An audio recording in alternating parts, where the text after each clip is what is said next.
¿Qué tal, mis amigos? Bienvenidos a Escudriñando tu Palabra. Les agradezco el favor de su atención, les agradezco sus suscripciones, les agradezco todos los comentarios que han realizado acerca de los videos que hemos ido subiendo. Muchísimas gracias. Ahora vamos a analizar detalladamente todo el contenido de lo que la palabra de Dios tiene manifestado para cada uno de nosotros.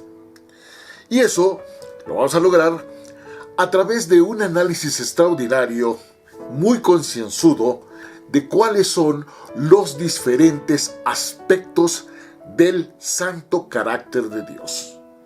La unción fresca, clara, diáfana del Espíritu Santo para comprender de manera clara el texto y el contexto de cada uno de los pasajes de la ley de Dios, de cada uno de los pasajes de el Evangelio de Jesús el Cristo, de todo el trasfondo que encierra el propósito de los judíos, el propósito de las religiones que derivaron justamente de ese maniqueísmo que realizaron los judíos.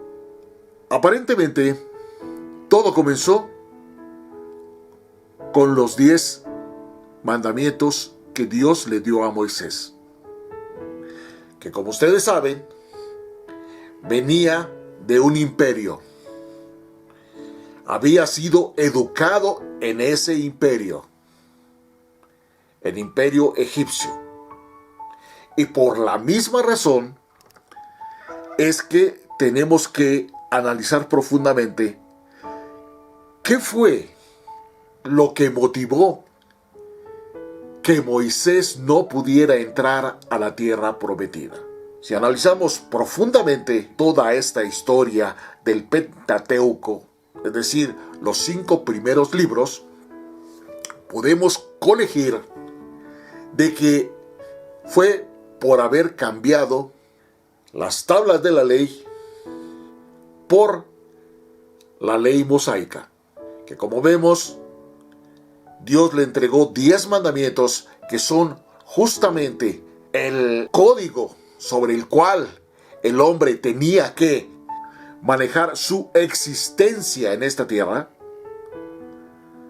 Y otra muy diferente, los 613 mandamientos que Moisés escribió. Si analizamos, Dios le dio la orden de que colocara en el arca de la alianza las tablas de la ley, la vara de Aarón y el maná. Y los 3 estaban mostrando claramente el pecado del hombre. Y por eso le dio la orden que encima del arca pusiera a los querubines. Pero si vemos estos libros que hablan de esto, Éxodo, Levítico, Deuteronomio, Números incluso, podremos analizar el por qué Dios le dio la orden de que los querubines extendieran sus alas y miraran hacia el fondo del arca, para que vieran el pecado que el hombre había cometido. Y era el pecado cometido por su espíritu, cometido por su alma y cometido por su cuerpo. Y es absolutamente claro cómo, al mirar al fondo, estaba el pecado que el hombre había cometido espiritualmente al no querer seguir los mandamientos de Dios.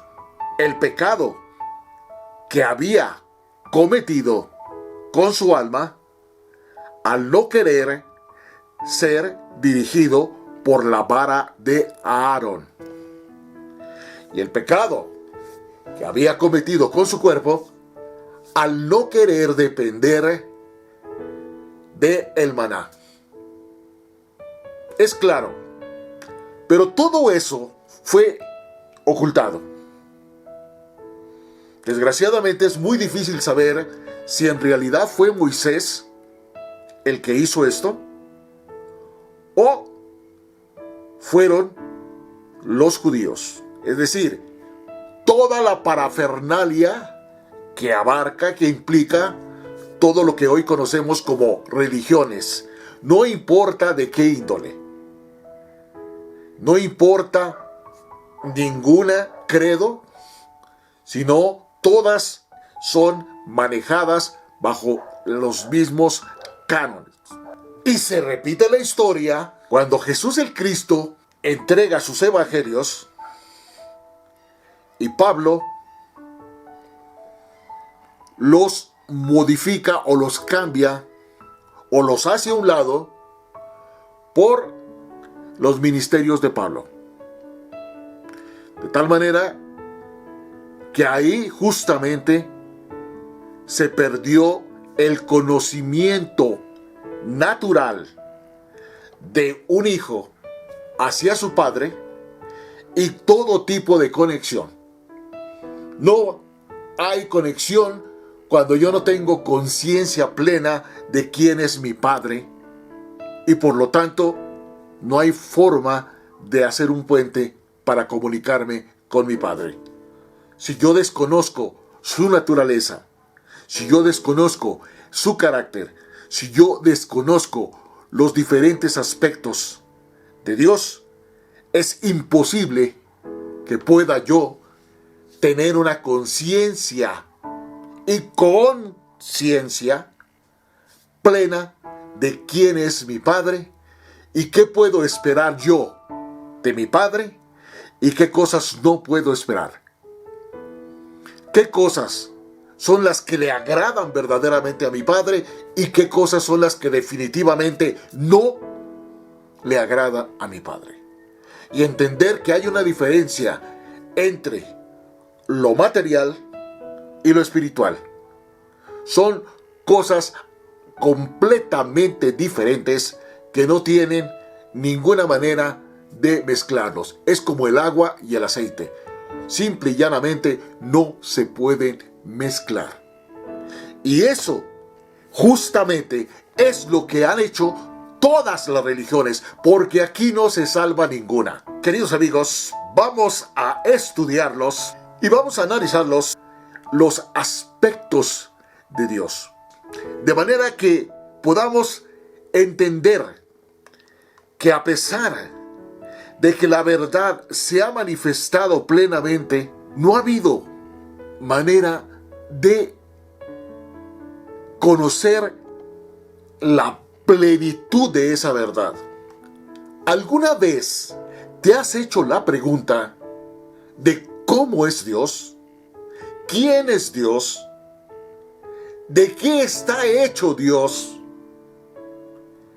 ¿Cuál es su carácter? ¿Cuál es su aspecto? No solamente físico, que evidentemente Dios no lo tiene. ¿Cuál es su aspecto mental, emocional y espiritual? Se nos ha dicho que oremos dándole la espalda al problema, a la dificultad, a la situación que hemos estado padeciendo, como la que vivimos hoy en día, y que pensemos únicamente en Dios. Pero ¿cómo pensar en un Dios que es totalmente tergiversado de esa realidad que es Él? ¿Cómo hemos de pensar en Dios? ¿Cómo es la naturaleza de Dios? ¿Cuál es su carácter? ¿Dónde en realidad habita Él? ¿Dónde se encuentra Él? ¿Podremos de alguna forma entrar en comunión con Él ¿Y cómo? Si él no tiene un aspecto físico. No es como que voy a encontrarme con mi amigo y una vez que lo vea, abrazarlo, apapacharlo y esperar que él me escuche, me vea, me sienta, me huela y guste de mi compañía. Y surge la pregunta, ¿en verdad de verdad podemos entrar en comunión o en contacto con él? Y ese contacto, ¿cómo es? Si resulta que él no tiene cuerpo. ¿Pero qué nos enseñaron? Que podemos ir a una iglesia, a un templo hecho de piedra, y que ahí está Dios. Que Dios está en una sinagoga, que Dios está en una ermita, que Dios está en una pagoda, que Dios está en una iglesia, que Dios está en los diferentes templos que el hombre ha construido para que habite Dios. Podemos realmente tener una experiencia directa de comunión, de acercamiento con Dios. Y si esto es posible, ¿cómo? Explíquenme cómo. Y por eso precisamente es que la Biblia, que debería exclusivamente hablarnos de un Dios de amor, un Dios misericordioso, clemente, piadoso, absolutamente grande y dadivoso, es mínimo lo que hablan de este extraordinario Dios, y es abismal la cantidad de información que tenemos en la Biblia de el Dios de este mundo. Un Dios que no necesitamos preguntarnos cuál es su naturaleza, porque ya la conocemos, maligna. Únicamente está aquí para destruir, para robar, para matar. Ese es el propósito y misión del príncipe de este mundo. Y precisamente por eso es que él no quiere, juntamente con principados, potestades, gobernadores de las tinieblas de este siglo, huestes espirituales de maldad en las regiones celestes, espíritus inmundos, demonios y el mismo Satanás. No hay manera, no hay forma de que el hombre pueda ser enseñado de la verdadera naturaleza, del verdadero ser extraordinario que es este Dios omnipotente, omnisciente y omnipresente. Y nos muestran a un Dios que es todo lo contrario. Porque Satanás, el príncipe de este mundo, no es ni omnipresente, no puede estar en todas partes. No es omnisciente, porque si fuera sabio y tuviese vasto conocimiento, se daría cuenta que no puede luchar contra el poder extraordinario de un Dios omnipotente. Y por supuesto, Satanás no lo puede todo.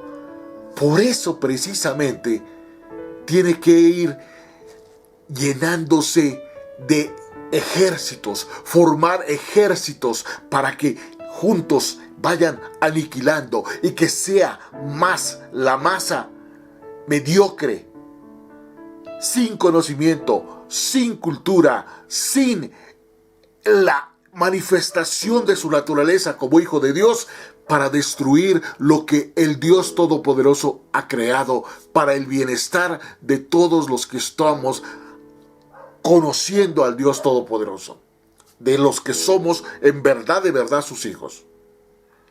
Y todo, como lo hemos visto a lo largo de todos los videos que hemos subido en Escudriñando tu Palabra, el único propósito es que en lugar de llamar al Dios Todopoderoso por su nombre, lo llamamos Jesús, lo llamamos Jehová, lo llamamos Yahvé. Entonces, es importantísimo que nos demos cuenta que la Biblia es clara cuando nos dice que Dios es espíritu. Aquí la palabra nos está diciendo cuál es la forma que Dios tiene. Pero lo espiritual no se ve. Lo espiritual es como el viento. No podemos negar la existencia del viento porque experimentamos su presencia, pero no lo vemos. Y es exactamente el vocablo pneuma, que significa espíritu o viento. No lo vemos. De ahí viene neumático, que es justamente lo que permite que esa rueda funcione no por la rueda, sino por el contenido que lo sustenta, que es justamente el aire que contiene. Allí empieza todo. ¿Por qué no podemos tener un conocimiento pleno y agarramos un libro extraordinario como la Biblia, que es extraordinario porque a pesar de todo lo que le han metido a ese libro, la esencia misma de la palabra de Dios todavía está vigente para aquel que quiere de verdad, en verdad, conocer quién es su Padre, cómo es Dios, de dónde es Dios, cuál es su naturaleza,